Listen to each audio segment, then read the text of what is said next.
What's up, Motoheads? This episode is brought to you by Fly Racing. Now, I'm going to get in trouble for saying this, but I don't even care. I seen the new gear. I actually saw it a while ago. It is sick. So for you Fly employees out there, I already seen it, okay? I'm not allowed to, but I seen it. I got spies in the building, and I seen the new gear, and it is awesome. The new mesh stuff that's coming out, I think here in Atlanta. So, yeah, I just want to give a shout out to Fly Racing. This episode is brought to you by them. Their new gear is coming out. It is sick. They have really turned it up each and every year. And of course, I don't ride, so it's not for me. It's for my kid. And I'm blown away with the art for this this new line that's coming out here, I think, in the next couple weeks. So, yeah, I'm in trouble, but whatever. They love it because I push it. So, Fly Racing, thank you guys so much for being a part of this show, and look forward to dropping that new gear here in the next couple weeks. So, Motoheads, let's do a show. This is 192. You are listening to the Main Event Moto podcast. Ooh-wee. Producer Joe, I want you to finish this sentence. 192. Knows what to do. I knew it. I didn't even give you a man, you're reliable. Mm-hmm. I knew you were going to do that because it just sounded reliable. Good. That's what they called me. Jeez, are you all right over there? They called me that in elementary school. Old reliable. Old reliable. Reliable for what?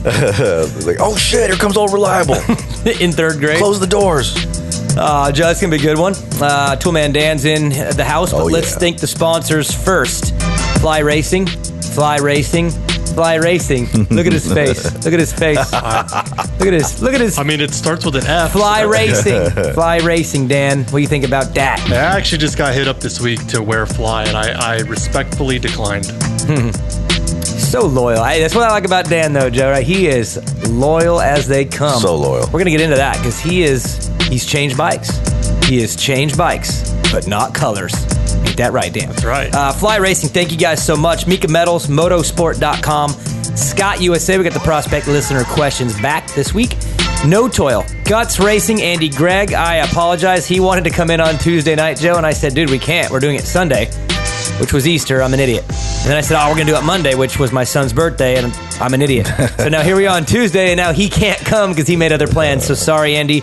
I screwed that up. EMT Racing, Blenzall, All-American Chevy of Killeen, Olme Creations, DRS Suspension with Race Tech, and of course, Uintah. Thank you guys so much for being a part of Main Event Moto. This is 192. Joe, what's up? What up, bro? How you doing? So good. What's up with your throat? Are you... I don't know. I think it's allergies, man. I've been having a sore throat lately. It's it's allergy season, so. But we're all good. We're here. You stay on that side of the table. Yeah. All right. Joe's still growing that hair out. He is, dude. Oh, yeah. It's down to his tramp stamp. It is. Good. Yes. My Fly Racing tramp stamp. That's right. That's right. Dan, how you doing? Oh, dude, I'm good. Let's I'm talk. a little tired. Let's just... Why? Dude, I got a lot going on in my life right now. Well, yeah, I know you had Work's Cairo. Crazy. I had Cairo today. How you feeling? Did I they feel crack? great. Did they Rice Krispie you or what? Yeah, dude. The guy's, he's really good. All right. So we just get into it right now, right out of the gate? Let's get into it. Dan has made the move down, Joe, to a 250. Oh, man. He got himself a 2021, right? Yep. KX 250, kept it green, and he's in love. Look at the twinkle in his eye. Dude. He's absolutely in love. I seriously have not had this much fun riding in years. And I told you years ago you to did. get a 250. But you know what's crazy is like the last 250 I rode was Yamaha. Yeah. Look at him. He can't even say it. Yeah, Yamaha. And it was actually really good. But I'm just not a Yamaha guy. The Cowie that I rode before that was like a 16 or 17. And I was not impressed at all. Like I was like, yeah, no, I can't do this. It had no power. And it was a Pro Circuit bike too. It was fully built by Pro Circuit. And so I'd been kind of wanting another 250 again, just kind of got the bug. Honestly, just so I could slow down a little bit, kind of work on my technique and not get tired after a half a lap. Yeah, exactly. I want to make it at least around the track once. So big goals, Joe. Big goals. One lap. Yeah. So I had a buddy that bought a brand new one, never rode it, and sold it to me. And I was really skeptical because I'm like, man, I hope I didn't waste a bunch of money. And the first lap, I literally went to bed the night before. I'm thinking, man, I wonder if I'm gonna be able to like jump anything, like because they're, the last one I rode did not have any power. Mm-hmm.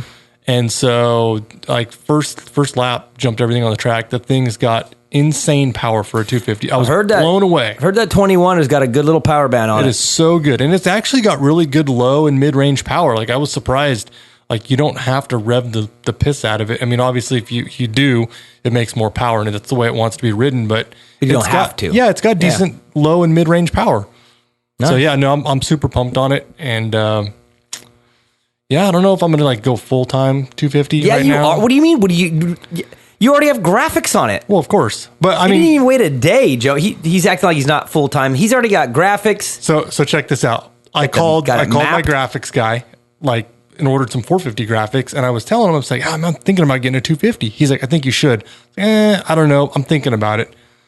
250 graphics showed up at my house without me ordering them. I called him like, hey, dude, what's up? And he's like, oh, when you mentioned you were thinking about it, I figured it was a done deal, so I just sent him anyways. That's a good graphics guy. That's good. Yeah. Don't say his name on this show. Nope. It's not allowed. They're good, though. Kick you right in the shin.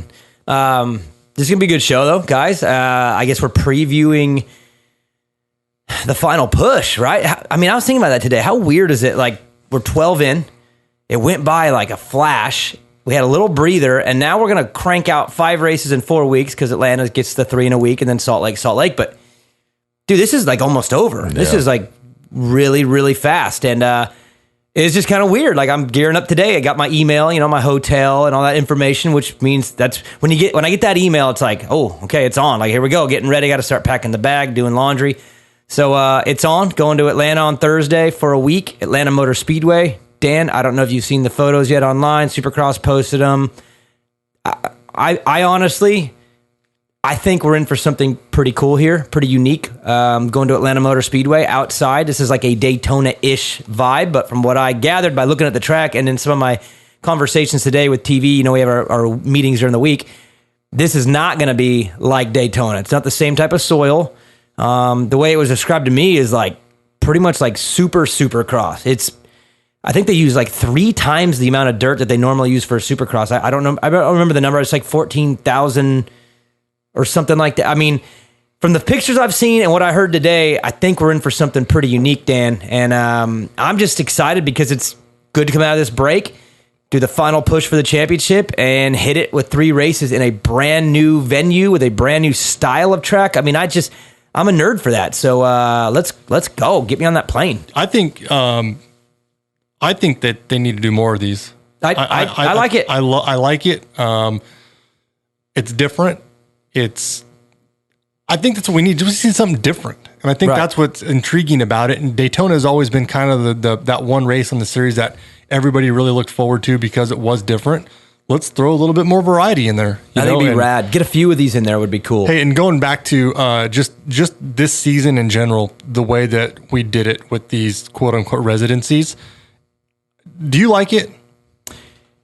Yeah, and I mean, take you traveling and being not home for the week or whatever. Take that out of it. But the layout as a fan, do you like it? Yeah. Oh yeah. Joe, do you like it? Mm-hmm. So my better half at home said she liked it, and she said, you know why I like it is because Supercross is not on every Saturday night. It gives her and I an opportunity to go do things or do something with Ayla. When Supercross is every Saturday night, it's pretty draining on things that are going on at home because I have to be home to watch the race, or if I'm not at home, I'm on my app. We're out at dinner, and I've got the phone glued to me while at dinner, and I'm not there. So it for like my personal life, and I'm sure Motoheads can relate to this. It does kind of give you a little bit of a break, and I love the races during the week.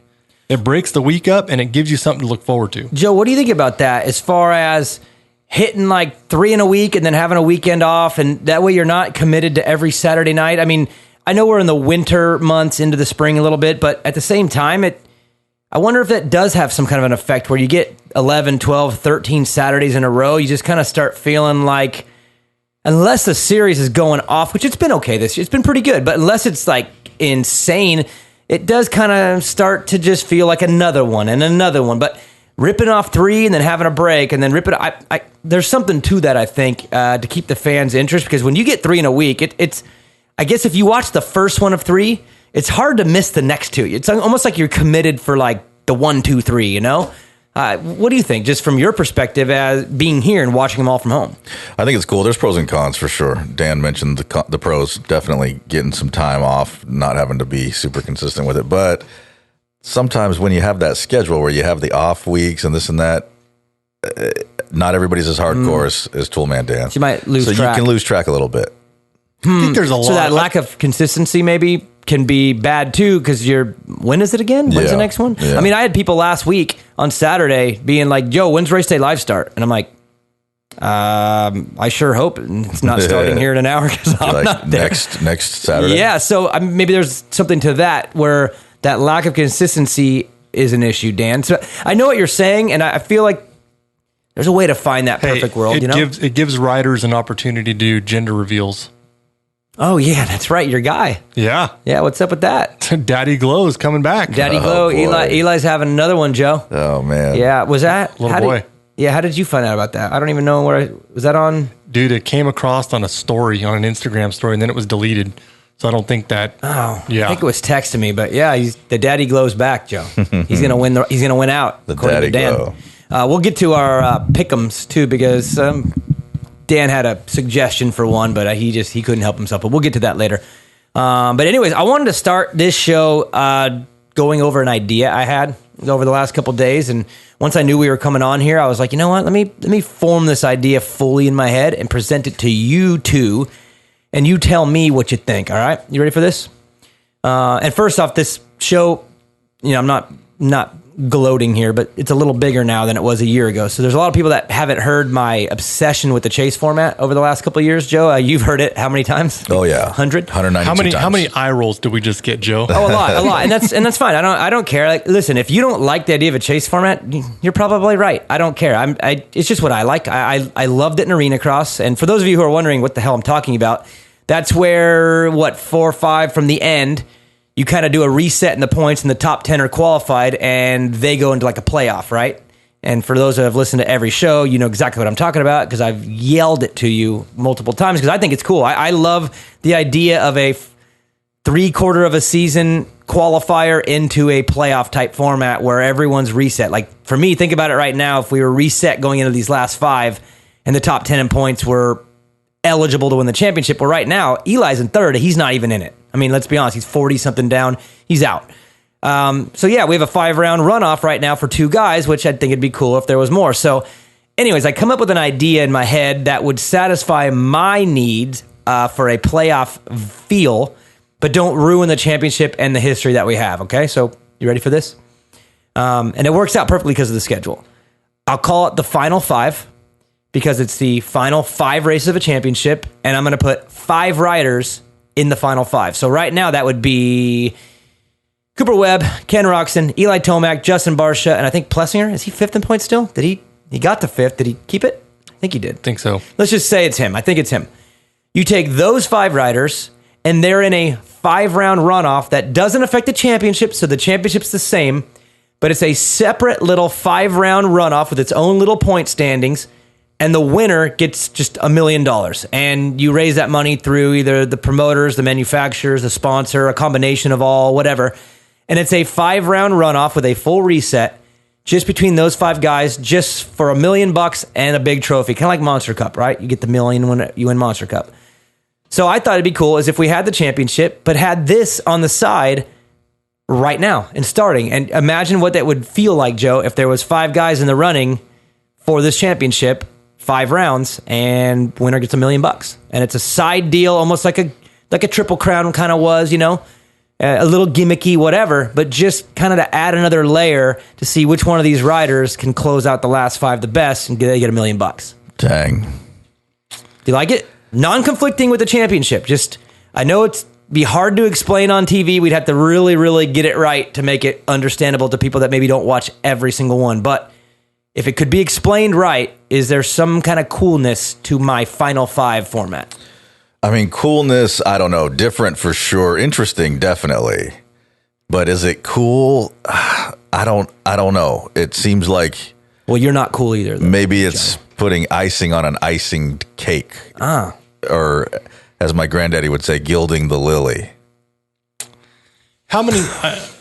I like. Don't ask. Don't ask. No, I need to Don't know what ask. the hell that means. It means like, a flower is already beautiful, and then you're like dipping it in gold to like make it better, which doesn't it's over the top. So it's over the top. You don't like it. So you don't. No, like, I'm not saying I don't like it. I'm digesting it. Okay. Keep Knee digesting. jerk reaction though is, why not just put $1 million on the line for the championship in general? Okay, Dan. I like the final 5 idea. I like the final 5 races. I like the 5 riders idea. I don't know if I like the winner gets $1 million, because the reason why is it might shadow the actual championship. Okay. And I don't think that anybody would want that, well, I won the Supercross Championship. Yeah, but I won the $1 million. Well, which one's better? Right. Okay. Depending on who you are, like let's say an Aaron Plessinger, right? Say that he wins the $1 million. So the last 5 rounds. So the last 5 rounds are all mutters. That might be a bigger deal to him than winning the actual Supercross Championship. It may pay better, All right? Well, then never mind. I'm out. Let's just go back to the chase. Final 5 rounds, top 10. Screw the championship. Then. I like the final 5 rounds, and I would say to put the top 5 riders in it, not the top 10 for like a chase format. Yeah, for a chase format. And I've given up on that because it's never going to happen, for one. But for me, this is my concern, and it's not really a concern. It's just this is the way I'm digesting it. In reality, Joe, who's left in this championship fight? Cooper and Kenny. Yeah. That's it. And one of them's 15 up, which means that after this week, Atlanta, okay, just think about this. If Cooper Webb stays on what he's on and Kenny stays on what he's on, Cooper could be 26 up going into Salt Lake City. That means at Salt Lake City, round 16, all he has to do is beat Kenny and it's over. It's over. And that means the final race of the championship has almost zero meaning. And now it does for the 250 class, East and West showdown, like hello. Like I'm all for that. But the 450 class, the premier class, the top class could literally have the final race of the championship have no meaning. And I just don't like that. And I feel like this field is so good that you wouldn't see that happen. But here we are, possibly a week, 2 weeks away from that happening. I mean, Cooper could legitimately clinch around early. I think it's possible. And I don't like that. Sure. This is a problem that we've been trying to solve since day one of Main Event Moto. My first season, when I said, wait a second, you guys already know who's going to win? And there was like 2 or 3 rounds left or something like that. And the points gap was so wide that you're like, yeah, I forget who it was. It could have been Dungey. Yeah, and he might have done it. I don't remember if it was 16. And it was like, oh, well, that's kind of lame. Like this final race doesn't even matter. Like, why are we even watching it? What's the point?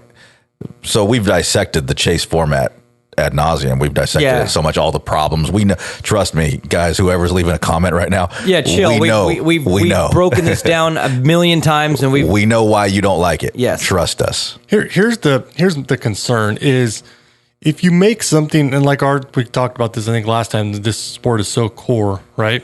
If you upset the apple cart drastically, you start losing some of those core fans, or start losing interest. People start losing interest. Like what happened with NASCAR.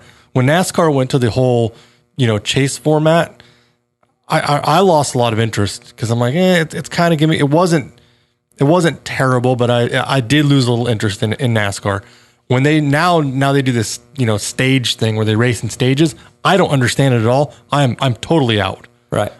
So there's a fine line of being too gimmicky versus having something a little different, cool, maybe cause a little bit of controversy in the last fight. I think that would be cool. And we've talked about that. One of the problems is what incentivizes the guys. It's almost like the NBA. Nobody tries until the playoffs. Why would they be incentivized to try until those final certain number of rounds? But the opposite is in those sports, or baseball would be the prime example. They have 160 something games. Dude, I mean, you got to just love the game of baseball to just sit through all those. But really, when the playoffs come, it gets hot.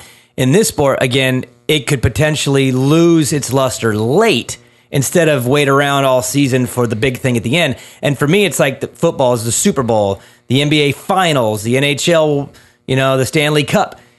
we could potentially have the final round mean nothing. And I don't know. But that's with all racing sports, though. It's always been a problem with the point system. It is. And that's why I'm for all you out there again freaking out right now. I'm not blowing the lid off. Yeah, we're beyond. We're past. We're just playing. Look, it's just there was no race last weekend. We're not reviewing anything. We're just having fun in a discussion. So I'm just trying to play around with different ideas because we had toyed with ideas of incentivizing the riders even during a chase format type of championship to give them a reason to try. Say it's 15 rounds. The first 10 rounds, we had talked about reasons why or how to incentivize them to do that, and maybe there would be. I don't remember if we had like an early trophy at the 10th round that was like a semi-final. Yeah, like the regular season champ. Yeah. And then, I think it would be cool. Like, okay, the last 3 rounds or 5 rounds, whatever you make it. Call it the last 3 rounds, right? If you win, instead of getting 25 points, you get 27 points. So even then, it could possibly end it even earlier than the regular. And this is where I'm confused, honestly. When we came into this season, we were like, dude, oh my gosh, Eli. We were so wondering, like, who's going to step, blah, blah, blah. Dude, Cooper just won 5 of 6, and he literally is 2 weeks away from potentially winning early, and I would have never predicted that. This field is so deep, it's not supposed to happen anymore. You know what I mean? Like, last year was kind of proof. It kind of went late. Eli kind of had it the last day. He cruised around on the last race.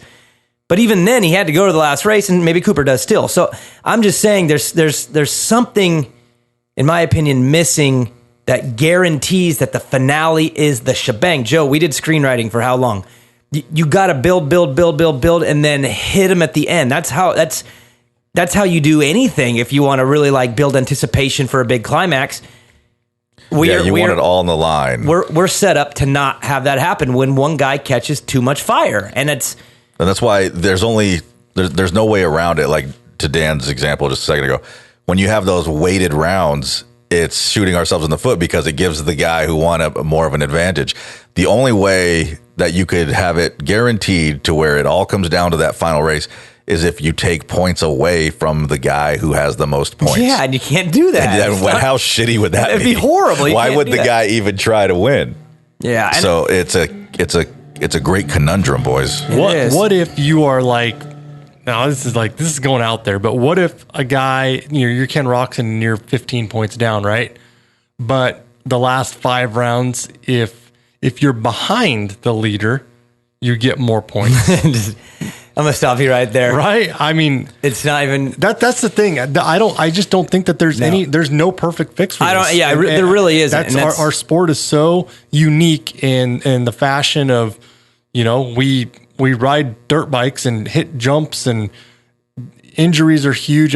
You're never going to fix it. You're never going to fix. No, I think it's a great format the way it is for sure. And you're right, Dan. You just got to play the odds. There's always going to be issues. You got to play the odds. Right now, it's you try your hardest, and everybody hopes that there's still some sort of competition within the points by the final round. I mean, what if you extend the season? Could be worse. It could be worse. That's why the 250 class is always off the hook. What if this? What if they're within a certain number of points to each other? You do extend it. Like if the top 2 dudes are within however many points, we're doing another race. That'd be sick too. Keep it going. And then all damn summer. Maybe you got 25 more races. What would be sick, dude, is remember. All right, it's November 15th. One of you bitches win the title. All right, we're over it. We're done. No one's watching anymore. The head-to-head races in Arena Cross were awesome.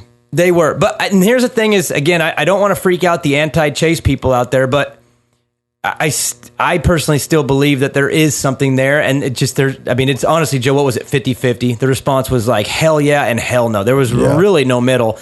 But at the same time, I just don't understand any other way to guarantee that there's a fight at the end. Because when they did it in Arena Cross, dude, it always went to the last night after that. It always did. But before that, dude, Bowers, these guys, they were clinching nights early, and it just. So are you saying reset everybody back to 0?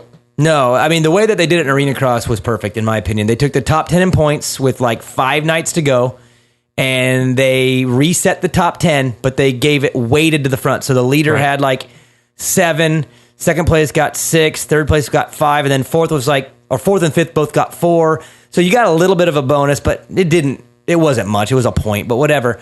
It was just a way to get everyone involved. And what would happen is you'd come out at the first round of the chase, and dude, it was insanity. T-bones everywhere. The guy in 10th had a chance to go for it. They had a chance to win the title, and that would mean riders like Cincerello, Osborne, who obviously had injuries, say they somehow snuck in and got 8th, 9th, or 10th.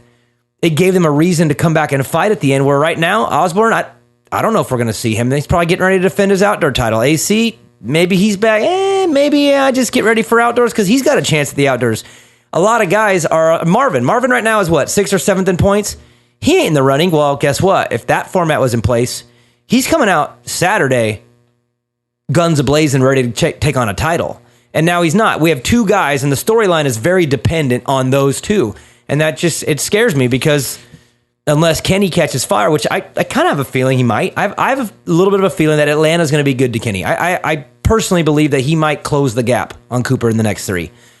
But what if he doesn't? What if Cooper is just on it and just takes off with this thing, and round 17, when we're all here, all the Batcave brothers here, we're all in there, and we're there for the 250 class.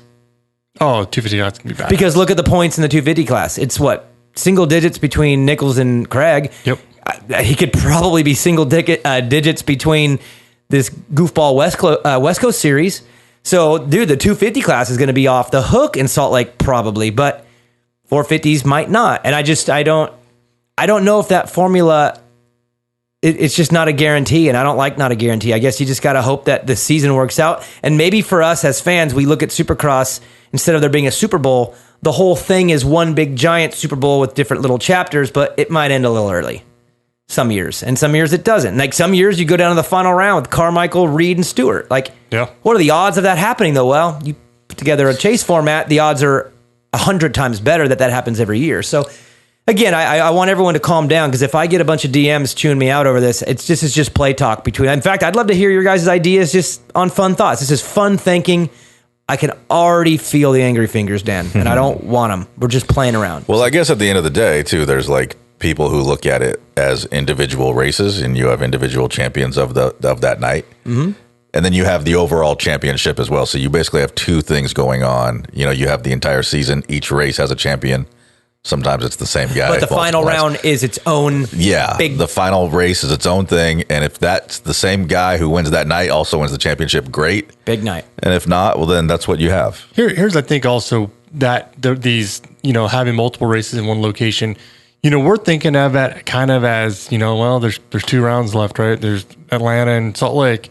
We got 5 rounds left. Right. But I think if you think that's a lot of racing still, that's a third of the season that we still have to run. It's crazy. And, so a lot can happen in 5 races. And I do not think that Cooper Webb's going to run away with this thing. I still think he will win the title, but I think I'm with you. I think that Kenny will close it up.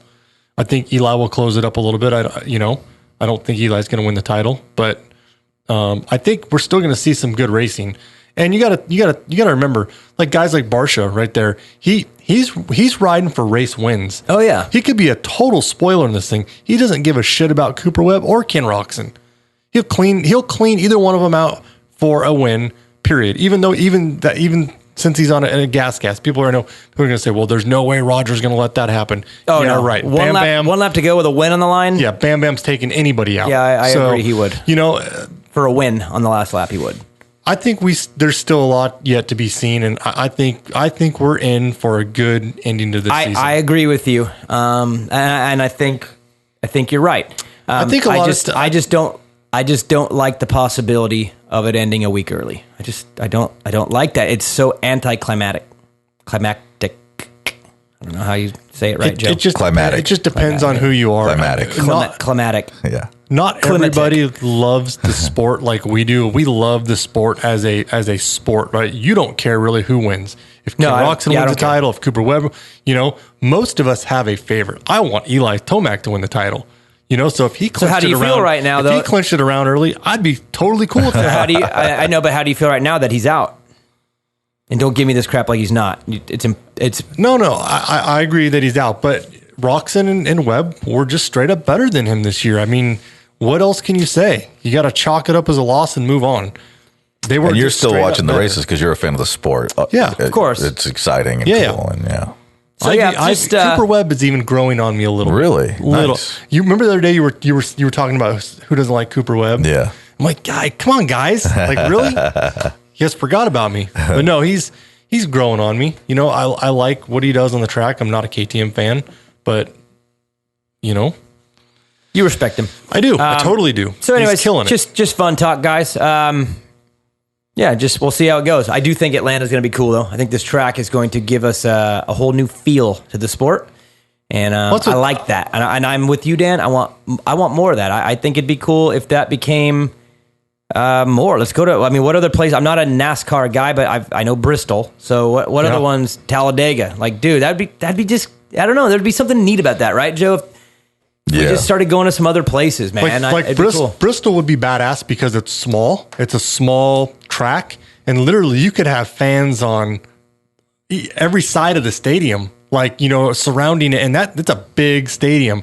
It would just be just a little different vibe than just like a stadium, like a normal stadium. Well, and to that point, think about how Houston, Indy, Arlington, Minneapolis, they all kind of start feeling the same. They have different dirt and a little bit different history, so you can kind of feel like Lucas Oil Stadium, Indy's dirt's different. You could tell by the color of it, right? Arlington has its own. But they all kind of start feeling a little bit the same because they're all just the little football stadiums. Look at this track. I mean, we're right now in the Batcave watching the Yamaha track map, and I mean, dude, this is sick. I think it's cool because it throws a variety in there. Like Tomac is really good on this style track. AP was really good on this style track.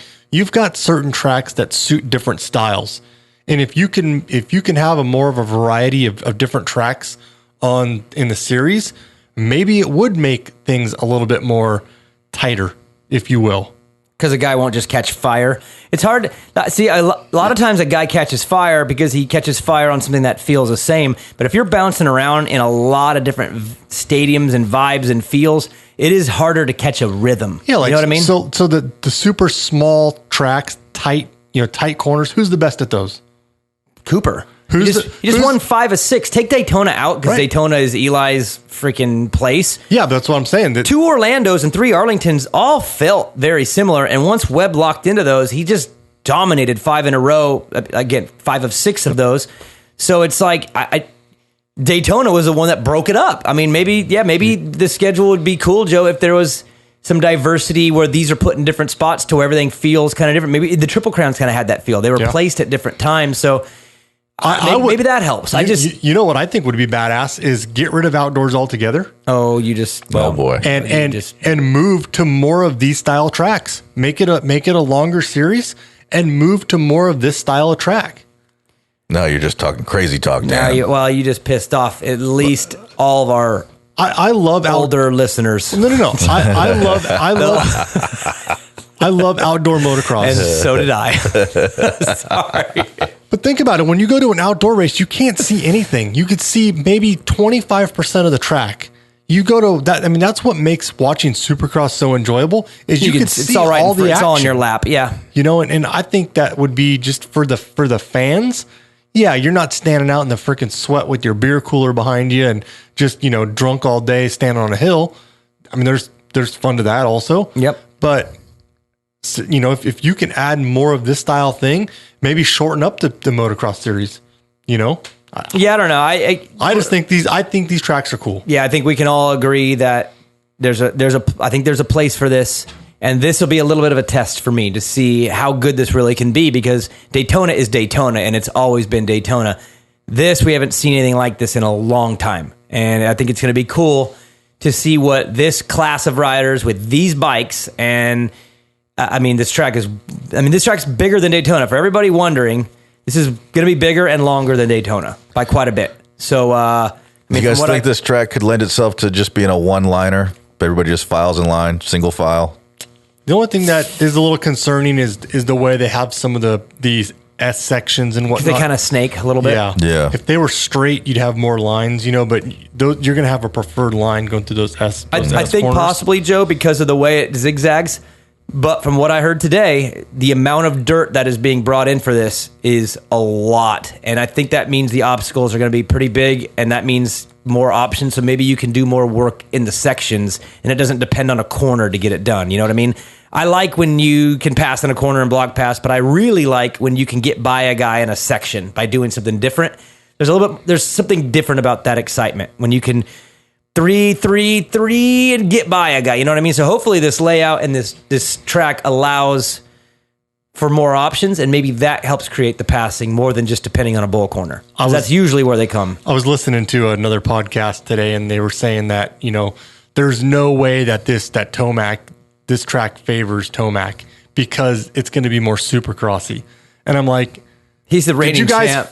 Forget who won the championship last year and who has won more supercross races in the last 3 or 4 years than anybody, Right. It's like, come on, guys. The only thing that I would say to that point is he's got Daytona figured out, because Daytona is very unique soil-wise too, and this I don't think is going to be that way. From what I understand, from what I heard today, they hit the jackpot on the dirt. They got some good stuff, and it's a little bit more of that red clay. I don't think it's going to feel like Daytona, so Eli outmans them there. This is going to be more of a long supercross than I think this will feel more like a big giant supercross than it will feel like Daytona. It'll look like Daytona. I think the riders it's not going to feel that way from what I understand. So anyways, fun talk. Just wanted to just try something different in the conversation. And my final 5 idea, though, we moved on pretty quick, because if Joe don't like it, then I don't like it anymore either. That's usually how it goes. I think that you should track your results. I think you should write your idea down on paper. All right, and do it right now then. And track the results for the last 5 rounds, and let's see if it makes a difference. Final 5. Let's see what the final 5 looks like, Joe, between... That's a great idea. Webb, Roxon, Tomac. I know why Dan just did that. Because if Tomac wins out of all of them on the final 5, he's going to be like, dude, we need to get this final 5 shit going. I want a pizza with the number 1 on it. Yeah, well, you won't, because he's going back to 3 next year, buddy. I know. All right, Joe, let's take a break. We'll come back. We'll do uppers and downers. We'll do our fantasy pick'ems and get back on track with those. And then, of course, the listener questions later in this show. Main Event Moto. All-American Chevrolet in Killeen, Texas is a proud supporter of Main Event Moto and invites all the Motoheads to experience the difference for all of your Chevy sales and service needs. Mention Main Event Moto and get 50% off your next oil change and a front-end alignment at no charge. Remember, whether you're hauling your bikes to the weekend track, trail, or race, or commuting to the job that pays for your moto habit, we have the truck to get you there in style. Visit us online anytime at ChevyKilleen.com. That's All-American Chevrolet of Killeen. Chevy, find new roads. Look good? Check. Protection? Check. Fly Racing has had the gear game on lock for years, but the Formula helmet has taken Fly to another level. They didn't just make a high-quality helmet, they redefined the standard for the most important piece of safety equipment on a rider's body. Use your head and protect your head. Run the Fly Formula helmet. Then cover the rest of your body in Fly's Evolution and Kinetic gear lines. Easy decision. There's a reason I run DRS suspension and Race Tech hard parts with Mika Metals chains, bars, and sprockets on Evans 65. First off, DRS suspension settings work everywhere. I haven't changed a clicker since I put them on. Maybe it's the internals from Race Tech that give it that extra something. American-made products with a 100% guarantee. You don't see that every day. Yeah, the DRS Race Tech combo works for me. And what can I say about Mika? First off, they've been with us since the beginning. The quality of their bars is top of the line, and Mika is the only chain and sprocket combo I run. Motoheads, get with the program. It's DRS suspension, Race Tech, Mika Metals. Say it again. It's DRS suspension, Race Tech, Mika Metals. Is that good, Joe? Yeah. Main Event Moto Podcast. Joe, I like these videos that you find while we're in here. It's like, this is the Daytona Supercross, but it's some dude in the stands. Yeah, Like, some dude filming it with his iPhone. It's pretty good. It's just It a is different pretty good, angle. right? And yeah. It's not bad. Is this just like on a loop? Like, how did you find this? I was just searching YouTube and found this one. I think I typed in like Supercross 2021 Daytona, and this is one of the videos that popped up. That simple? That's simple. Sometimes they roll through, but you got it on some kind of an auto deal, because this one ends and the next one just begins. So I don't know what you got going on this big screen here in the back cave, but Yeah. I like it. When I was there, I did an Instagram live from the pits, and the Monster Girls were walking out. So I Instagram live the Monster Girls. Dude, our Motoheads lost their minds. Yeah, a bunch of pervies, Jesus. dude. They were like, zoom in. That was all my burner accounts. You had them all going at the same time. All right, Joe, let's do fantasy pickup. All American Chevy of Killeen brings you Main Event Moto's Fantasy Pickup. Joe, I might have to go back to Killeen and get another van. Ooh. Yeah, growth, brother, growth. And I think I might need another van probably by midsummer. Hell yeah. What, you gonna get a Sprinter? You got to get a Sprinter, dude. Yeah, but it's all American. It's not all American Chevy or all American Sprinter of Killeen, bro. It's all American Chevy of Killeen. They could probably find you a used one. Their used car department. Maybe, but I'll have to talk to him. But It's a Chevy cave, Hey, man. just take my Sprinter why don't for you a just get a weekend. Yamaha? Just get a Honda. No. Yeah, huh? I mean, maybe. Yeah. See how loyalty works? Works this way too. I'm loyal to all American. All you got to do is use my van for 1 week and you'll be sold. Don't want to. I used the Steinbrecher's van last year or 2 years ago at Monster Cup. I loved it, but whatever. I'm an all-American Chevy of Killeen guy only, Joe. That's right. All right, so here's the standings after, of all people, Vincent and I went 3-0 at the last one. It was, does Cameron McAdoo keep the red plate at Arlington 1? He did. Hammaker won the race, but McAdoo kept the plate. Was there any red flags? No. And does Aaron Plessinger get a top 5? And you all knowed him. And me and Vincent had belief. And we got it right, Joe. 3-0. And AP got himself another top 5 at Arlington 1. So how about that? Wow. How about that? Cash me outside. Did you hear she made $1 million? I heard that. It makes me boy. sick. In 6 That's why I hours? just said it, because I just read that like yesterday.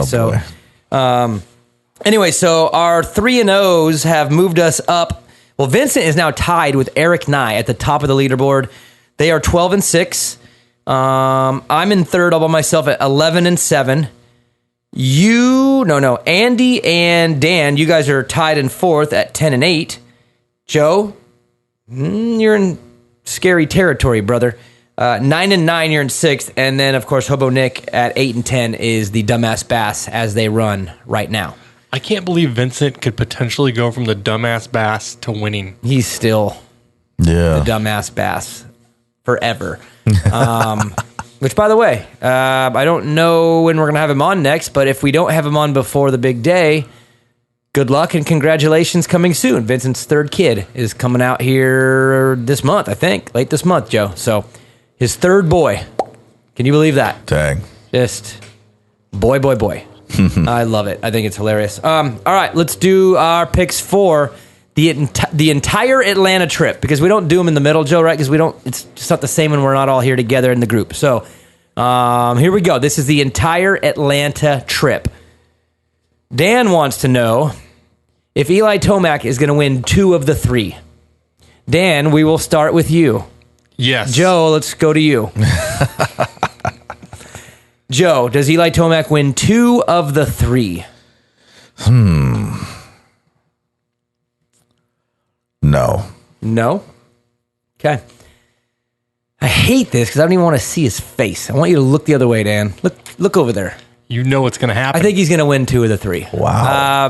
I think this Atlanta trip will be good to him. Again, the championship's out of reach, but I think that he's going to try to end on I think he's going to try to slap his way out of this championship with some big dubs. So I'll go yes, he wins 2 of the 3. Hey, I had a dream the other night that gosh. Cooper Webb is going to DNF one Atlanta race.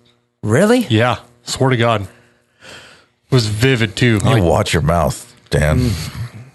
How far is Eli behind Ken? Knock on wood. 25 something? About 25, 26, something like that.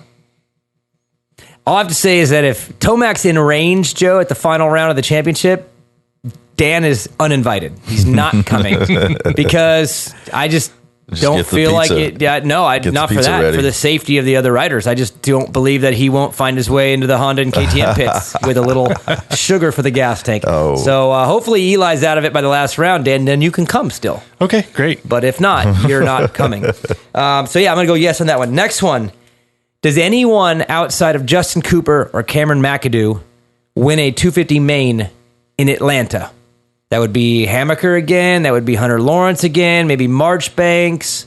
I don't think anyone's coming back. Maybe Amart's stronger now than he was before. But, Justin Cooper, Cameron McAdoo. Does anyone else win a main in Atlanta in the 250 class? Yes. Dan says yes. Who would it be? I think Marchbanks actually could win, and I think Seth Hamburger's got a really good chance of winning another one. Okay, so Marchbanks and Hammaker, or maybe no Hunter. I heard this track's very supercrossy, I don't know. He could. He very well could. Joe? Yeah. Yeah. Who? I was going to say Hunter. Hunter? Yeah. Okay.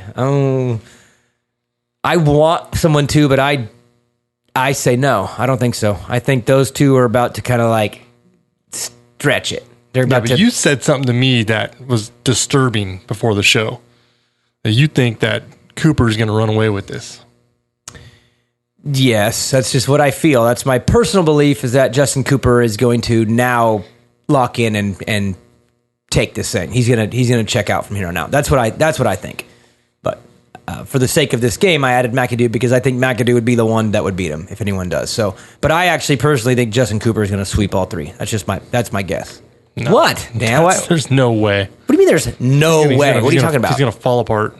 Really? Yeah. I think he is. Joe. I think he's going to have a couple crashes. So who wins the title then?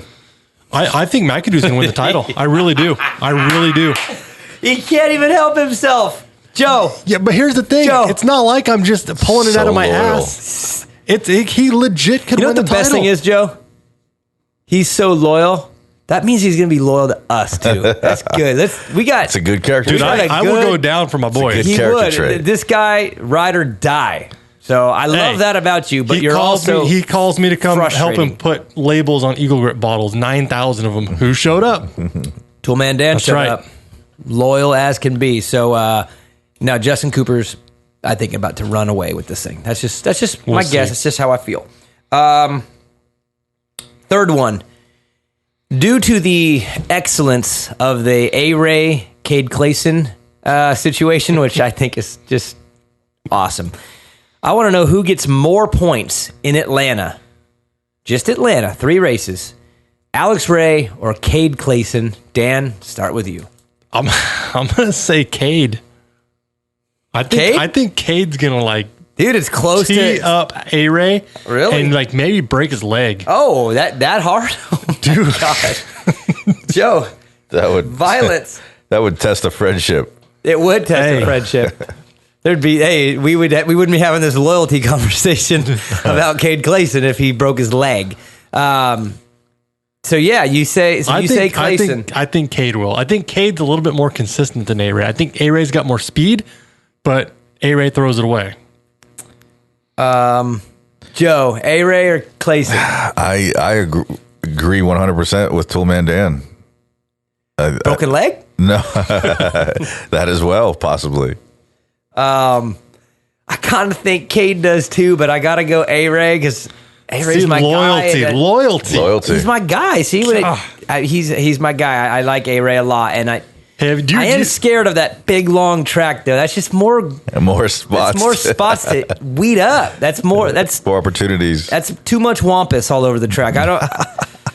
Hey, do you follow? But I'm going with A-Ray. Do you follow SGB Racing on Instagram? I'm not A-Ray's team that he rides sure for. Why? They keep track on a whiteboard of the parts bill for all the riders. And A-Ray's got everybody beat by 20 times. His parts bill's through the roof. Justin Rodbell's spent $200 or $300 or something like that. And A-Ray's is $6,000 or $7,000.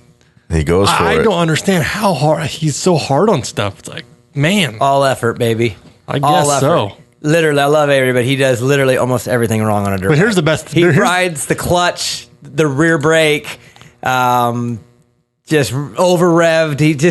The best part about it, though, is he can't blame it on the Kawasaki because he's done it on every single bike he's ever ridden. Oh, yeah, he destroyed a factory Yamaha. So, no, he's perfect test rider for Kawasaki. He puts that bike to the limit. Hey, I'm sure their R&D department comes over every once in a while and goes, Alex, give us a report.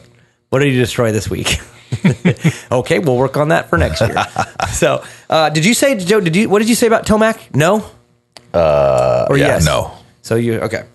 All right. So, and Daniel put that up on Instagram so Yep, everyone I'll can put it up in the morning. partake. And then we'll get the rest of the Bat Bros in on this, and we'll see if Hobo Nick can make up some ground because he's staring that trophy right in the face. All right. Hey, and at the end of this too, I'm gonna make a post, a final results post, and I want you Motoheads to post what your score is. I don't trust any of them. No. This is all liars. Every This one is of where them. integrity comes into play. If you have integrity, post your legit score. No bullshit. I love it, Joe, because I bet you half of them will have different amount of even rounds than we did. They'll be like, oh, yeah. No, I don't trust any of you. I know you're all filthy liars. I want to see it. I would like to see it, though. I want to see who's coming in undefeated, because there'll be a few just jackasses that'll be like, 18-0. All right, Joe, let's do our uppers and downers. Uppers and downers brought to you by EMT Racing. Speaking of EMT Racing, Joe, I'm up on them. You know why? Oh, yeah.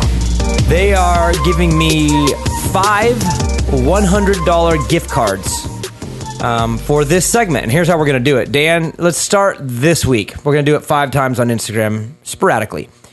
We're going to ask the Motoheads their uppers and downers based on a race, whichever one it is. I don't know. It'll probably be an outdoor or two, also in the summer. Obviously, we'll do this first Atlanta. Post it up, and I want to know what the Motoheads are up and down on. But here's the catch. You got to be funny. Like, all right, don't give me some serious crap that is just, you have no chance to win. It's got to be hilarious. Are we going to keep uppers and downers racing related or anything? Well, that's up to the Motoheads to be creative. If you can find a way to integrate both together, your odds of winning are that much better. But here's what's going to happen. We're going to pick 3 of the funniest. We will then read them on the show, whatever the next show that we're on. And then we'll let producer Joe pick the winner because he's funnier than all of us. So Joe will pick the winner of the 3. In fact, Joe, you don't get to pick the 3. Dan and I will pick the 3. You get to pick the winner of the 3. And that winner will win a $100 gift card to EMT Racing. Sound good? You Yep. like that, Yep. Joe? Let's You do cool it. with that? Yeah. Okay. All right, well, let's do our uppers and downers. We want to go up, we want to go down. Which order, Joe? How about you go first, Joe? You go up first. Man, I'm up on the summer's almost here, boys. I get to use the new pool. Haven't had a chance to use it yet. That's right. And Are you going to do a pool party, Joe? We're just about to get down. Oh, yeah, for sure. Can we do a Bat Bros pool party? Anytime. Yeah, anytime. Roll through. The Hangtown live Jump show? in. Or actually, Hangtown is the last round of the year now. So Paula round 1 live show? Hey, Joe, is clothing optional? It's Clothing is not optional because it won't be allowed. It won't be allowed At the gate. It'll be a weird pool party. Summer is coming. You We'll know be why? handing out banana hammocks at the gate. Yeah. Hey, 81 or 82 degrees last week. Took Evan riding, and I was like, this sucks, dude. It's not even triple digits yet. It's going to bake this summer. Yeah, it is. It's the first time I'm looking forward to it because normally I dig the cold weather, Yeah, but now you got Cold that pool. weather guy, but Got that pool. now we got the pool. So I'm up on that. Cool. Dan, how about you? What are you up on? Dude, I am up on my DCMX and Tools Moto boxes. They are getting ready to drop. I'm so pumped on them. I actually developed another box that's a little bit smaller, better fit for like a pickup or if somebody just, doesn't need some. Just the handheld throw it in the back kind of one? So I'm really pumped on those. The first batch is already sold out. Sick. These Motoheads are freaks, dude. I've sold out of the first batch and I haven't even released them. That's awesome. I posted no pictures, no nothing. Just, guys hitting me up. Hey, where's the Moto boxes? Hey, they're coming. I'll take one. Sight unseen. You guys are awesome. So those are getting ready to drop soon. And I'm actually working on, a whole new brand for me, like Moto related tools with my logo on them. Sick. High quality stuff that will, that we use at the track. And Well, that's the problem with toolboxes. Usually is like 80% of the toolbox you don't use at the track. So if you create one that's literally for moto, it's going to be lighter. It's going to be more efficient. You don't have to go digging around. You've seen my box, Stan. I would have one of yours, but I don't have it yet. yeah, we're working on that. Yeah, I know we are. You will. Yeah, I know we're working on it. No update on that yet, is there? No, I don't even want to. I don't even want to poke the bear, Joe. I don't want to get him started. He'll get all feisty. But well, how much longer then until you're ready to? Like, when can you come on the show and be like, guys, let's rock and roll? So, believe it or not, there's a shortage of foam, and the cutout foam. Yeah, I use a company that cuts the foam, custom cuts the foam for all the tools. But there is a shortage of the foam, so that's really what I'm waiting on. is just to get the foam and the first batch is ready to roll, and Sick. Once I get everything together, I'll post pictures. I'll come back on and maybe we could talk about it a little bit more in detail. But Okay. I think they're going to be bitching. I think All you right. guys are really going to like them. And mine are a little different than the competitors out there because I am a moto guy. I know what we use at the track. I know what we don't use in the track. So I know exactly what should be in the box. Right. And some of the other boxes out there, you don't get that specialties type stuff. I like it. And it's going to be good because I've seen the big one, and Yes. the big one's good, but I'm ready for the little one because I don't need a big one. It's going to be the little one's going to be perfect for you. Cool. Yep. Can't wait. My upper is life. Going back towards normal. Friday night, took the missus out on a date. Hadn't gone on a date in a long time. Decided to go to downtown Lodi, Joe, and could barely find a parking spot. It was that packed downtown. Dang. Every restaurant was open. Everyone, wore their masks up until they got in the door, sat down. They did the whole thing, which I've been used to because I've been going to places that's been allowed. California's been obviously the weirdest of the places I've been this year. Indiana was cool. Texas was cool. Florida was cool. And it felt kind of normal to go downtown and see people having a good time. And TV was playing some, I don't know, I think the March Madness was still on. I think it was maybe the semifinals, something like that was on. People were having a good time, running around. The bartenders were it felt normal at home, where home has felt not normal for a long time. And I will also go on the back end of that and say that my kids are now back in hybrid learning school. They go back 2 days a week, which is cool, until next week when they are supposed to go back 5 days a week, because apparently a bunch of crazy moms just had enough and went nutty at the school district, and they finally flipped, and they're going back to school full time next week. So that'd be great for my children to go to school. Getting Life. It's just talking about feeling closer to normal. like talking about getting back to normal. This mask mandate is just out of control. I've said that from day one. I think it's bullshit. I don't believe in it. And I wore it for a while just so I didn't get people looking at me and to comply. But I'm to the point now where I walk into anywhere I go without a mask on and nobody has said anything to me. Everybody's just been totally cool, like normal. And you know what? I've gotten over feeling like I'm the outcast because you know what? That ain't normal to wear a fucking mask everywhere. I don't care what you say. That is not normal. And we have done what we were asked to do up to this point. And what I think is funny is I walk in with no mask on, and then you see other people taking their masks off, and if that guy's not wearing it, next thing you know, 25% of the restaurants not wearing them, or wherever you walk in, it's not wearing a mask because you have influenced. And I think we need more people like that. So guys, take the mask off. Take the mask off. Hear that? He's running for governor too, Joe. So look out. Oh boy. He's against you, or maybe as your running mate. Do they have a vice governor? Do they have that? Yeah. Is that real? Yeah. Who's Newsom's vice? Some liberal lady. I heard today. I heard Some liberal lady. Narrows it down. I heard today that Show title, Joe. Liberal lady. Oh boy. Caitlyn Jenner wants to run for California governor. I don't want to say anything. It's conservative, I think. I've had enough of the Kardashians. That's all I'm saying. So, Hey, you know what? I don't give a hell who it is. Anybody at this point has got to be better than this Joker. He's a freaking loser. yeah, he's gonna get recalled. Joe already told you he's gonna get recalled, and he'll win the special election by double. He won't be. He won't be on the. I don't know the rules. I don't yeah. care about the rules. I don't even want to. I'm getting itchy just thinking about it. All right, let's move on to my uppers. Still in uppers. Yeah. Yeah. Okay. Oh, now we're downers. Or Dan just did his downer. That Whether he wasn't likes my it. downer. Yes, it was. Yes, No. it was. Joe, how about you? A downer. Man, downers, dude. You know me, bro. I'm not down on nothing right now. Gotta find something. you're I down have on. no downs. You're too positive. It's There's sickening. there's nothing to be down on. Okay, then something in the next 10 seconds on now. the screen. Tell me what you're down on. Davalos just crashed. I'm down on that. Okay, he's down on Davalos crashing. Isn't it frustrating how undown he is? It is. It really. Joe is such a positive human Man, being. life's great. Makes me sick. Dan, how about you? Downer. My downer is I'm just really tired of people not doing what they say they're going to do.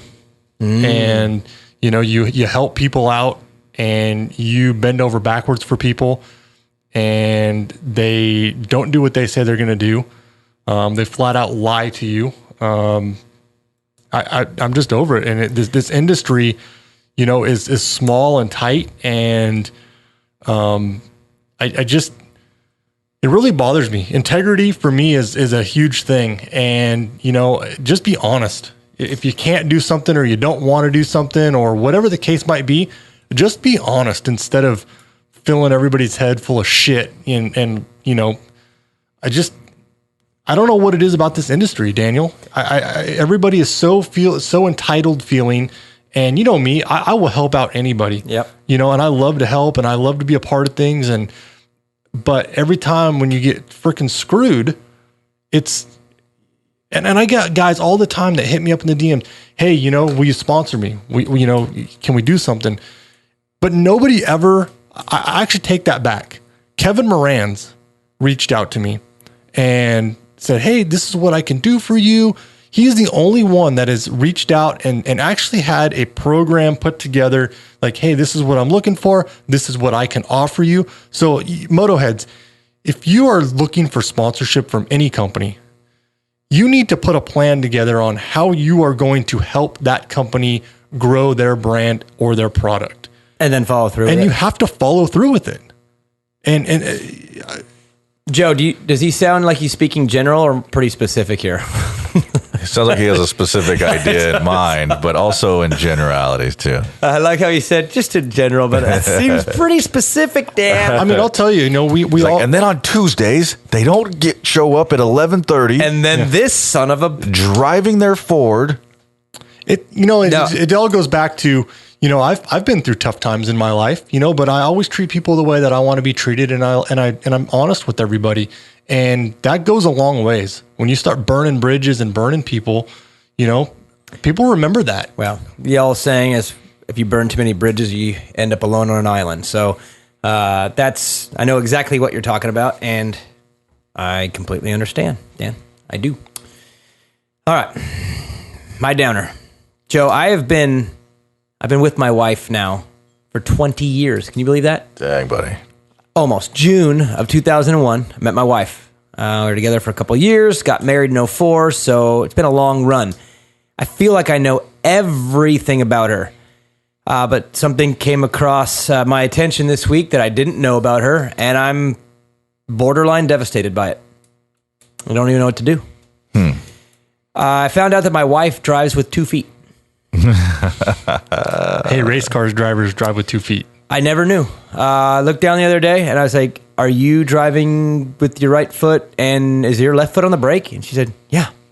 I said, is that like something new you picked up on? She's like, what are you talking about?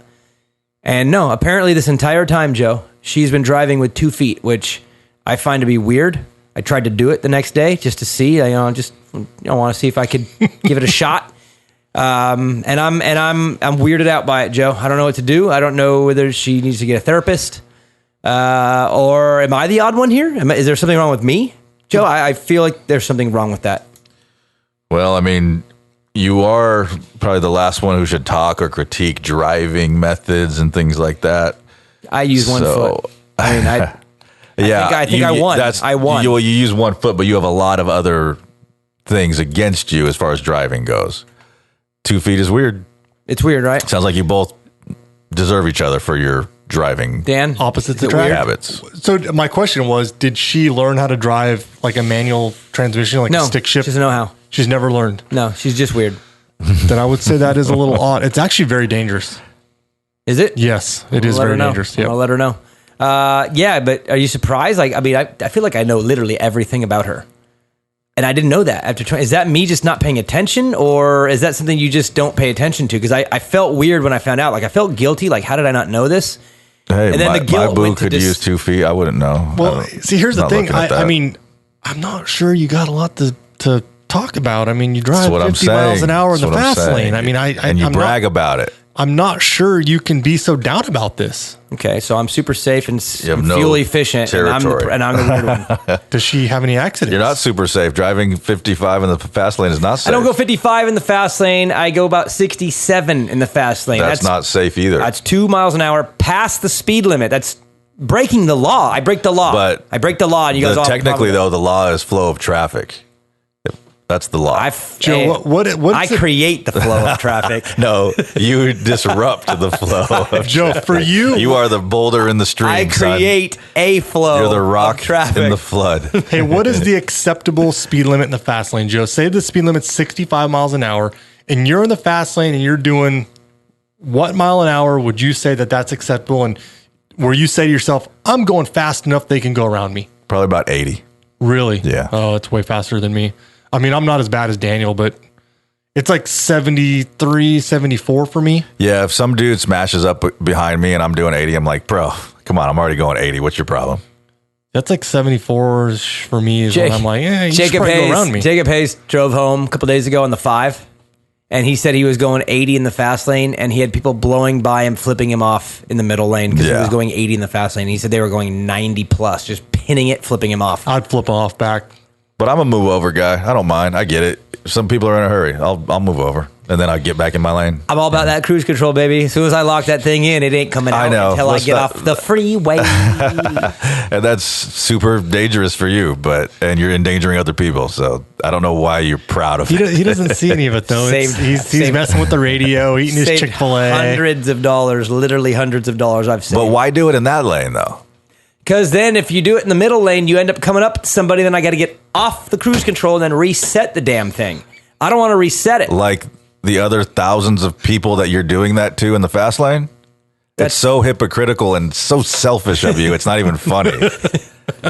Like you don't see the hypocrite in that? Man, he disses my Final 5 idea, calls me a hypocrite. You don't see the hypocrisy. This might be where it all. Hey, Toolman Dan, you don't see the hypocrisy in that statement? No, I do. But you know what's funny is before in my Sprinter, when I didn't have the custom upfits build out, right? It was just like a tin can, right? You go like 60, 65 miles an hour. And, it sounds like you're going fast because you can hear everything in the back rattling around. Oh, but I need to get a Sprinter. No. His coffee can of a vehicle that's rattling down the freeway. Now that it's all insulated and I can't hear anything, behind me, dude, it's like 75, 80 in the Sprinter. All right.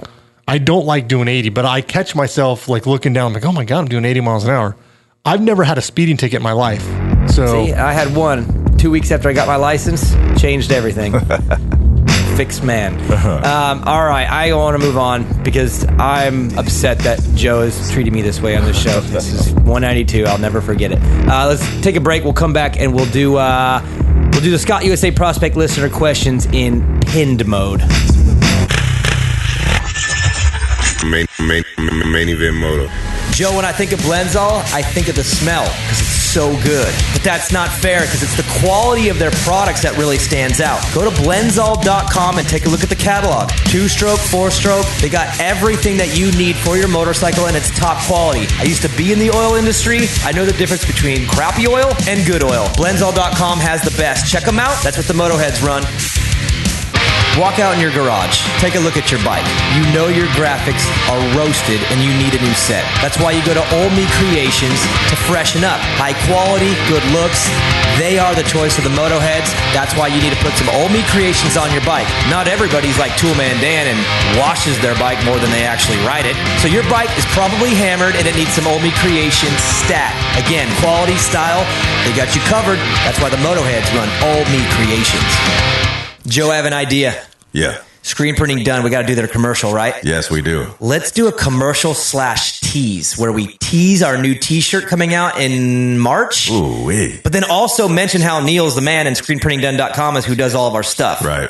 Isn't that kind of a good idea? Like think a commercial/tease right there? Yeah. Well, Neil is the man. You go to screenprintingdone.com if you want to get something custom done like we do. And of course, when March hits, you get that Main Event Moto t-shirt done by Neil at screenprintingdone.com. Yeah. So can you turn this into the commercial? I think we can. What do you got to do it?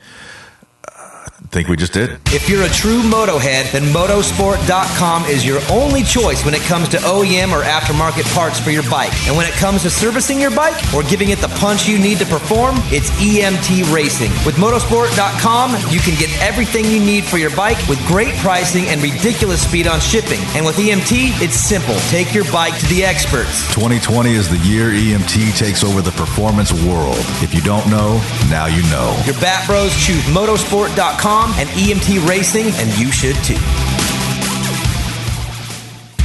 I love when NorCal companies take the world by storm. Guts Racing seat covers and no-toil filters are made right here at home, but their products travel the country and world on some of the baddest dudes' bikes in pro racing. Who runs Guts? Too many factory teams to list, Joe. Who runs No Toil? Well, it's the only filter Chad Reed will run. Guts and No Toil make only the best. So visit gutsracing.com and notoil.com and step up your game, Motoheads. Joe, you ever heard the saying, happy wife, happy life? Oh, yeah. My wife is stoked because I got her some CBD from Uintah Health. That's uintahhealth.com. Now check it out. 100% made in the USA. The hemp is grown on the family farm. There's no pesticides. It's THC free. Everything is 25% off on the website. Third-party lab tested. These guys crush it, and they are now part of Main Event Moto. So go to uintahhealth.com. That's UINTAH health.com and get some CBD. I'm a believer. I tested it. I tried it. I believe. Motoheads, give it a shot. uintahhealth.com.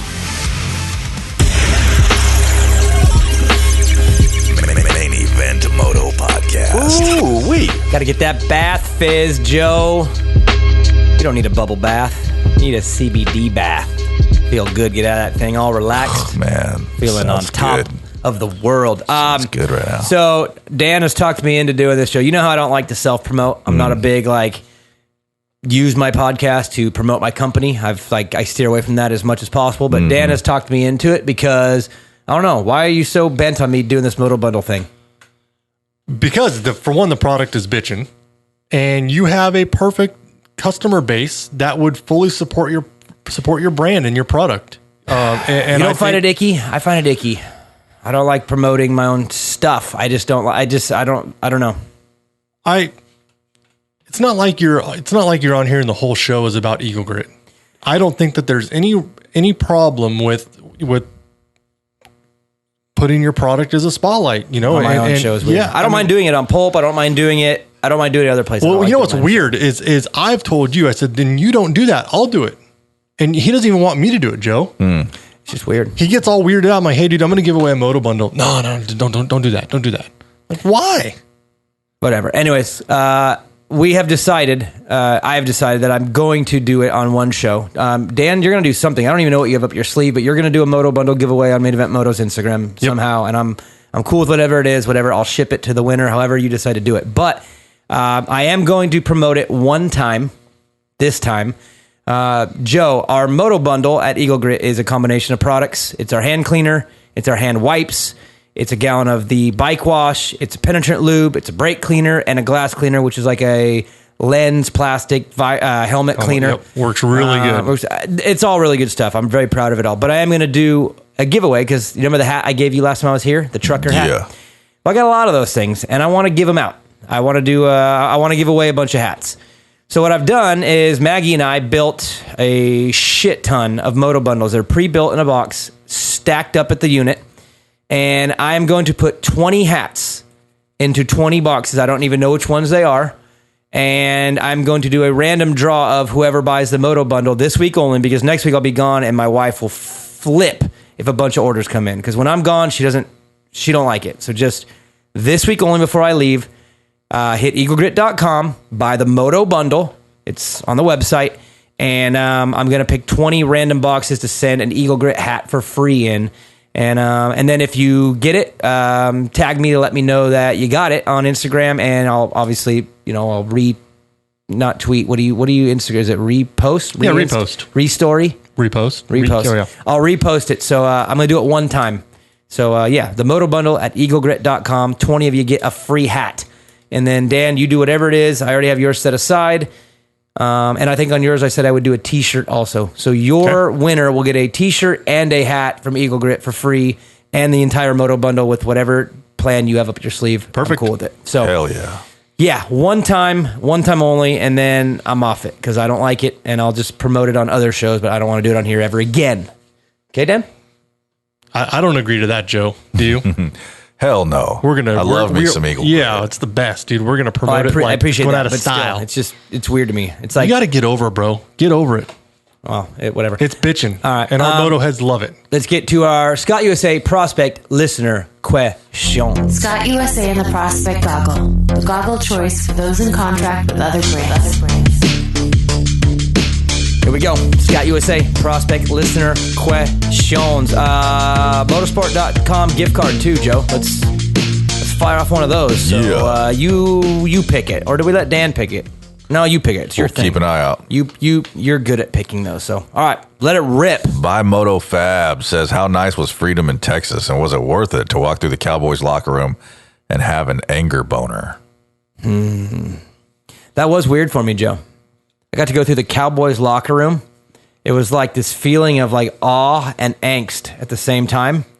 Like I wanted to do some bad things to a couple lockers, but I also was pretty stoked because it was like, I mean, dude, it was the Cowboys locker room. That's like huge for me. So, and then as far as the freedom in Texas, yeah, it was kind of weird because it felt pretty normal. And then I came home and it wasn't. But then, like I said, home is starting to feel like that a little bit. So it was different for sure. Texas feels different anyways, anytime I ever go there, right? Like, Dan, you've been there before. I love Texas. You love it? I mean, I like it too, but it feels different to me. The way the roads are, like the frontage roads on the side of the freeway always are confusing to me. I always end up going the wrong way. You know why the roads in Texas are so good? I'm pretty sure this is correct. If it's not, somebody let me know. But they will. I think they're are all the expressways, if you will. Yeah.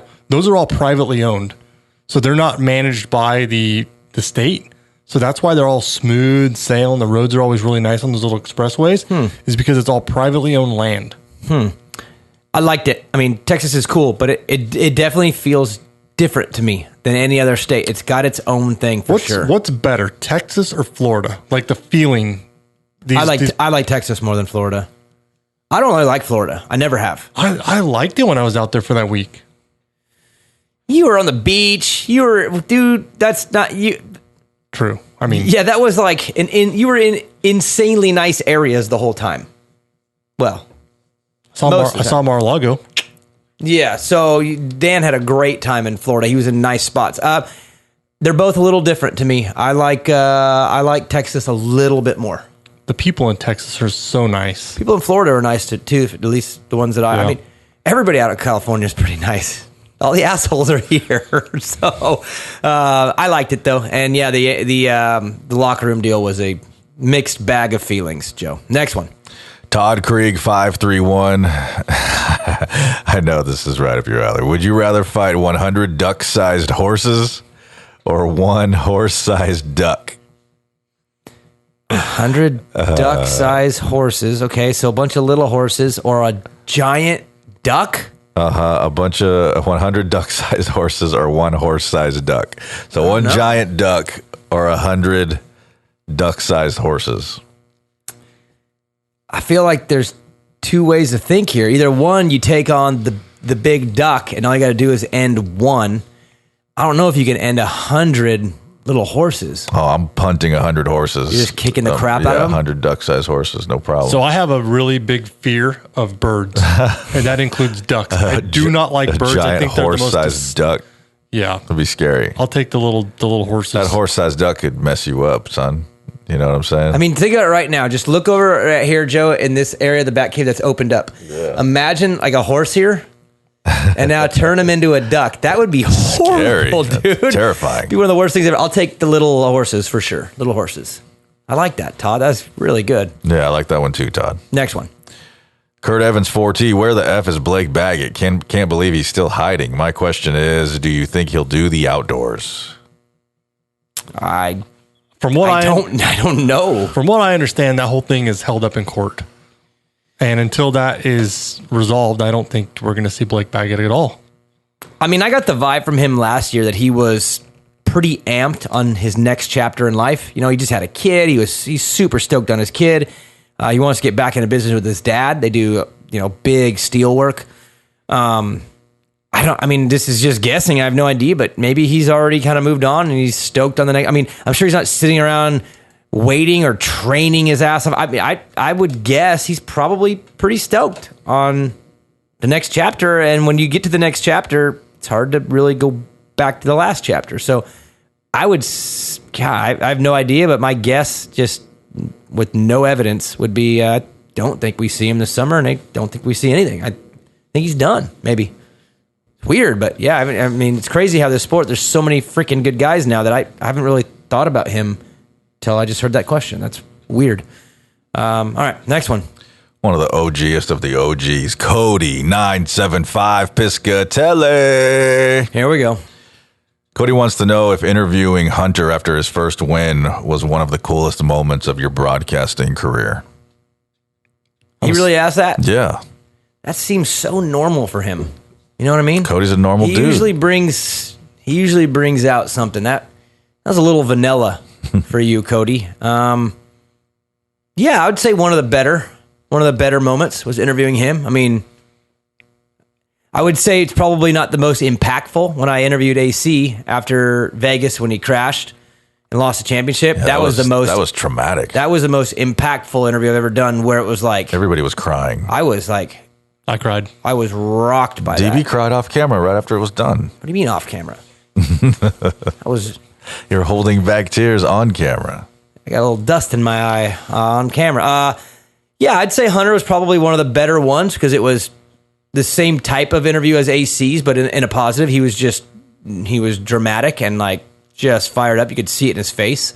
But yeah, I'd say, that's up there for sure. But the AC one is that. I'll never forget. That was a weird moment for sure. The Hunter press conference though was awesome. The reaction in that was just. Oh, and we told him he got the points lead. Yeah, that was so awesome. That was really cool. But yeah, Cody, I would say for sure, pretty likely that would be one of them.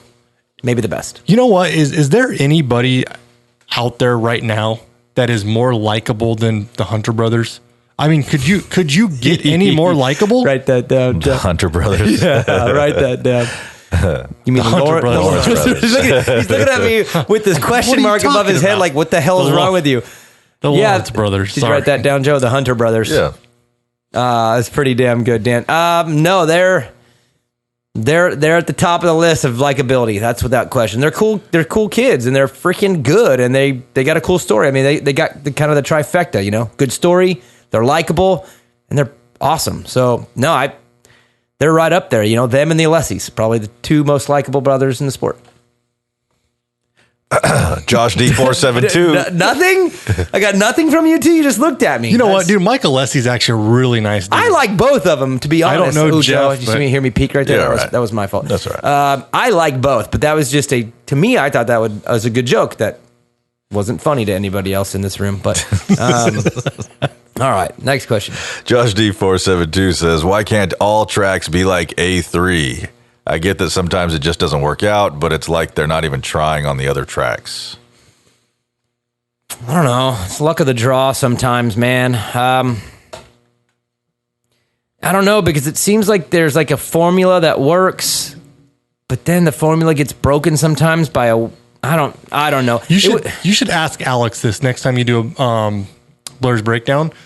If they ever look at, some of the best races in history, like the Orlando race that they tried to recreate that didn't really work. But if they take those types of races into account when they design the tracks, like if they go back and look, say, we had a killer race at A3, we should recreate that or use segments of that. I wonder if they do that or not. Yeah, I don't really know how the design process goes. I'll look into that, but it's hard to deny the fact that the third Arlington was just sick, and then the other two were not as good. I can't argue that fact. I just don't know what really goes into that and why that happens. I don't know if it's design, if it's build, if it's I don't know. I don't know what it is, but it definitely, that race stood out. It was so sick. And it's like you can't really blame the dirt because it was the same dirt. Same dirt, same stadium, same everything, yet one worked and the other two. I felt like one of them worked One of them was okay, and then one didn't work. Yeah. That's kind of where it felt to me. That's what happens when you have 3 in one building. But I mean, just think if we only had one there, it would have been maybe just the first one, and maybe we leave there going, wow, that wasn't a good one. You know what I mean? It's good that they got the third one in like that. It was sick. To me, it seems like when they have big, long rhythm lanes, that's what does it. That's where guys make mistakes. That's where a lot of passing happens. When they could do different options, it makes it a little more exciting.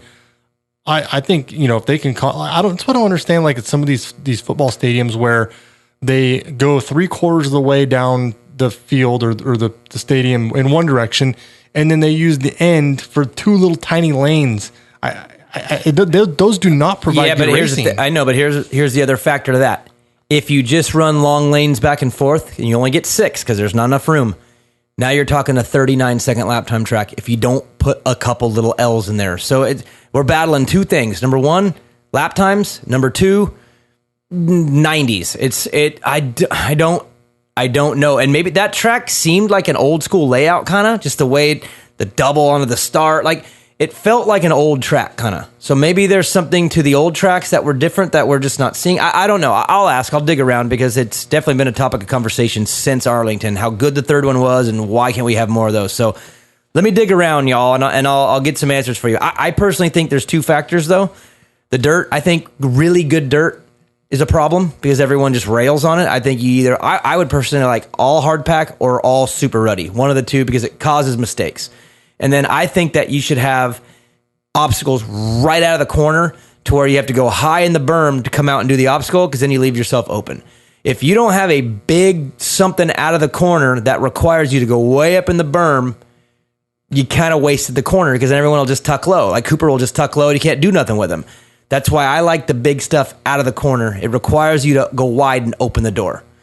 I would put every single obstacle right out of the corner, and they should always have an option to go big right out of the corner every single time. That's why Arena Cross was always good. You go through the whoops, big bowl corner, you come out and have to triple, and you leave the door open, you get hit. So that's part of my formula that would make things a little bit better if every single berm you came out with something big right out of the corner. Dragon's backs right out of the corners. Same, yeah, Dragon's backs everywhere. That's because that's what Eli said in the press conference. I see through you, Dan. I think Dragon backs are cool. I do too, to be honest with you. I actually really like them. I think there should be more of them, and I think they're technical, but I don't think they should be little blitzers. Blah, blah, blah, blah. No, I think they should be like where you have to like wheel tap 3 and off. Like I remember doing some back in like 2009 that were terrifying. Like I was on a factory bike and I was like, dude, I'm scared to death of this Dragon's back. Now, dude, no one's scared of anything, and I know the bikes are better, but my 2009 Geico bike was really good too. So that wasn't the key. I don't know. I do think the tracks they're too easy. I think they need to be harder and more. I think they need to be scarier, but safer. And you can do that. You can have things that are forgiving yet are scarier to the guys so they don't just go and figure it out right away. And they got to open up the door to set up for things. That's kind of my thoughts on that. Joe, next one. We got another OG homie. Davey Shaw 14 says, when are we going to finally have another main event moto ride day? Yeah, we need to do that. I mean, yeah, Joe, sometime this summer. Yeah. Let's do it. You want me to be the event coordinator? Oh, yeah, because you already do those and you're good at them. So Can we line one of those up? As long as you guys are good with it, having it Riverfront. That's where we would want to go. Hell yeah. Riverfront's the funnest. Should we do a night one? Sometime after Salt Lake Nah, it'd be too dangerous. I feel like a bunch of moto heads at night we'd end up all wasted in downtown Marysville, probably starting a fight. So no, I'd say a day one's probably safer for our moto heads. Let's look out for them. I'll put a date together. All right, cool. Next one. Robin87, she says, whose idea was it to interview Webb's mechanic Carlos? I thought it was a great insight we don't get to hear or see. That was Bondo. Bondo said, I think we were trying to get 4th and 5th, and they just pinned it up the tunnel. And I had Carlos, and we had the extra time, and Bondo said, Daniel, see if Carlos will do an interview. And I asked him, and he jumped right up there and did it. And it was cool hearing from him. He's very smart, and he gave great answer to the question, and it was a good move. That was a last minute, just snuck that in there. That's all the credit to Bondo. Hey, this is going off the rails just a tad, but did you watch any of that F1 documentary, that Race to Drive to Survive F1? I haven't yet, no. That the real Ryan Hughes was talking about? I got onto that this last week. Dude, if you haven't seen it, you got to watch it. Is it good? You want to grow this sport, you do that. And you put it on Netflix. It is killer. But kind of blending into the whole Carlos thing, they do a lot of interviews with the team managers and whatnot of those F1 teams. And people like to hear from those types of people because it's just a different perspective. And dude, in F1, they're not secretive at all. I'm sure there is some secret stuff, but they're pretty wide open. And dude, it is awesome. You got to watch it. I told you this a few shows ago, Joe, but I got something in the works that's pretty interesting too, that I think has a potential to grow the sport in a pretty psychotic way. And it has to do with Netflix. So just little bait for y'all right there. And I'll let you know more about it when I have more to announce, but working on something pretty damn awesome. It's badass. Yeah. So, next one, Joe. Vlog Epicness says, how many current pro motocross and supercross racers are making 100,000 plus a year? 100,000? 100? Quite a bit. Yeah. You know, like guys, I didn't know this, and I'm not going to spit out the number, but like A-Ray, he's making over 100. Really? I heard what his gear deal was from O'Neill, and I was blown away. I would say a pretty high amount of 450 riders, and then a pretty decent amount of 250 guys on each coast. So let's just throw out, say, 18 450 riders. I just want to say 20 that get over 100. Now, if you're asking salary, then I have no clue. No. But overall, through everything, probably 20 of them, and let's say 8 on each coast. 16, 36. I'm throwing a dart, Joe. I don't know. Let's just say 36 guys make over 100 grand a year. I would say that would be fair. Fair, somewhere in that, but I'd say give or take 5 on either end. 30 to 40. Next one. Moto X 347. Does anyone other than Webb, Eli, or K-Rock get a win this year? If so, who's the best of the rest? Barsha did, and Barsha's the best of the rest, right? I feel like those three are 1, 2, 3. They're the three top dogs, and Barsha has kind of worked himself into that conversation. And I'll tell you right now, too, don't sleep on Barsha next year. I know this is way early and silly talk, whatever. That's his first year with that team. That's that team's first year even running a 450 program at all. And he's been pretty good. So, and I think there's some things going on over at that team that are going to be pretty damn awesome here I'd say in the next little bit. There's some very interesting improvements, I think, going on over there. Let's just put it that way. And I just don't sleep on Barsha in 2022. It's early. That's silly of me, but I really like the future over there for him and that team. And I think he's going to be a player next year more than he was this year. And this year he's been pretty awesome. So I think so too. Yeah. I think that's the best looking bike on the track too, to be honest. They always. I mean, that's just them. They always put together the sick package. Joe, next one. 10-man 407. Rumor has it that Red Bull KTM has offered AP7 a spot. Think he'll take it or stay with Yamaha? Heard that too. We heard this. A long time ago. I'm honestly. These are one of those things, Joe, that when it finally gets out, I'm like, oh, thank God that's finally out. But that's been talked about for a while now. I don't know. I don't think he takes it. Think about it this way. That program is demanding. He's doing really good right now. Well, here's the other thing is, from what I understand, that Alden's contract is up with the Red Bull, KTM, and Husqvarna. Yeah, but I think that they would probably renew that contract if I had to guess. That seemed like it would be weird not to. But like, you know, Anderson stepped out of that. You know, there's been guys that have excused themselves from that training program. The guy who's winning the title and the current number one plate on the outdoors. I mean, that program's still working. But I don't know. I don't see AP fitting there. I just don't feel like... I feel like the pressure and demand would make him unhappy. And I don't know if he would do well. And I don't think the bike is that much better because that team has gotten the bike good. The Star Yamaha 450 is a good bike now. It's no longer the joke of the factory. I mean, other than, you know, the Suzuki thing was always a joke. That's just not fair all the way. But Yamaha 450 kind of had like it's a bike they can't figure out. Well, Dylan's been good at times. Malcolm's been great. Aaron's been great. I don't think he leaves. I really don't. If anything, maybe the KTM deal just kind of build some leverage maybe, but I personally don't think he takes it, and I don't think it would be good for him. I really don't. I think the only reason that he wouldn't, two things, is just the relationship that he's had with Star, because he's been with Star for a long time, because he's actually even when he was factory Yamaha, he was paid by Star from what I understand. I didn't know that. Some weird inner workings there. So he's got a relationship with Star. I just know that he loves everybody there, and he loves the bike now, and he's doing great, and I think he's getting paid okay, and why change unless you're going to get something that's just dramatically better? And again, I think that program would be very difficult and pressuring on him. I think he would be unhappy, and I don't know if it would work. I really don't.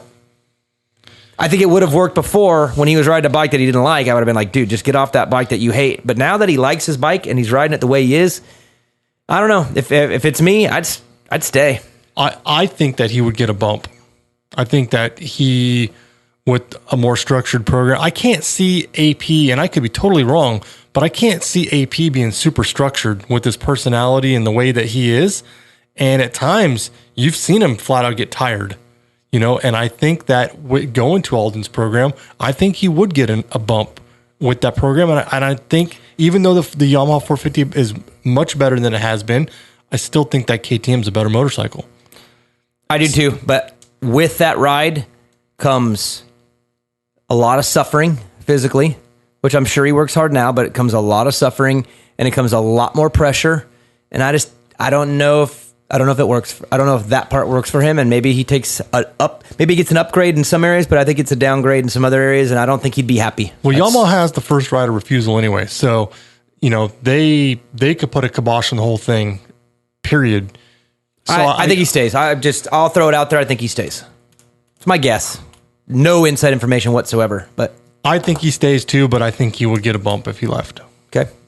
Joe, next one. Jay Kaiser 381 says if Creed Honda could sign any 250 rider to a 3-year deal, 2 250 seasons and a 450 season, who would it be? Jet. I mean, yeah. Creed Honda. Yeah. Jet Lawrence. It's not even a question. It's not even debatable. I would choose him over any single rider in the sport. So, yeah, no debate there. Next one. Last one. Comes from our buddy Moran's Racing. Ooh, Kevin. He says, what's it going to take to get on the show? A 450 heat race whole shot or what? How about we just have him on the show anyway? You know what's funny is we look back in time, Joe, and we had him on the show, and we raised him money on a GoFundMe, and he stayed at my house on the floor for like 3 nights when he was racing arena cross. Yeah. Him and his mechanic, who is now Hammaker's mechanic, which is rad. Did you see the video I posted? The GoPro of him pushing his bike over the finish line? Why did you... I thought it was awesome. Yeah. I was very curious about that as well. Did you like it, Joe? I did like it. Yeah. I did. Same here. Good times. Good show. 192. Episode 192. Joe, finish the sentence, Joe. Episode 192. Knows what to do. That's right. Hey, real quick, before we leave, have you talked to Anderson at all? Jason Anderson? Yeah. No. I mean, not about anything specific. Do we think he's going to be on a Husqvarna next year? No. I'd say 0% chance. Well, that's just my guess, but I'd say 0% chance. Why? I just was wondering. That's kind of what I heard. Yeah, I don't know the details on that. I've heard from other people, but I haven't heard from him, and I wouldn't ask him that. He wouldn't give me a straight answer anyway if I asked. So Creed Honda. El Hombre. We'll be calling you in about 4 weeks when Creed sends us that check. Huh, Joe? That's right. All right, good show. Episode 192. Huge shout out to Fly Racing, Mika Metals, Motosport. Who gets the gift card? Motosport.com gift card. Oh, yeah. Let's do the duck guy. Todd Krieg? Yeah. Todd Krieg. Motosport.com gift card. DM me. Scott USA, No Toil, Guts Racing, EMT. Don't forget, we're going to do the EMT upper and downer this week on Instagram, Dan. Yep. Blenzall, All American Chevy of Killeen, Olme Creations, DRS Suspension with Race Tech, Uintah Health, Uintah Wellness. Thank you guys so much. It's been a good show. Good to see you guys. It's time to head to Atlanta and get this thing on and end this championship. Thanks for coming in, Dan. Appreciate it. Joe, good to see you. And I'll talk to you, Joe, after the first Atlanta. We'll do our own show, our little thing where you and I just talk. I like those. Those are fun. Just talk to you and fill you in on my rental car issues. All right? For sure. Good show. Later, guys.